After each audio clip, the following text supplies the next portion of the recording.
Add bank account on Bybit. How to add bank account on Bybit? It's simple and easy. Now open your Bybit app and make sure you are logged into your account. Now from the bottom bar, tap on Assets. Now after that, tap on Deposit.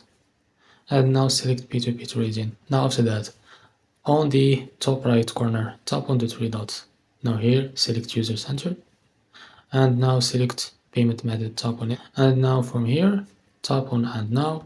And for in the payment method, now just tap on this little arrow. Now as you can see, you have different bank accounts. Now select what's working for you. Like if you want like Skrill or Wise, like this, or like Switch, or like Gcash. So any bank account that's working for you.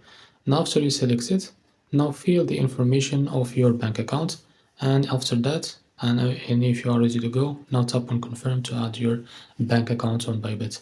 So this is how to add bank account on Bybit. Thanks for watching, and if this was helpful, please like and subscribe. See you in the next video.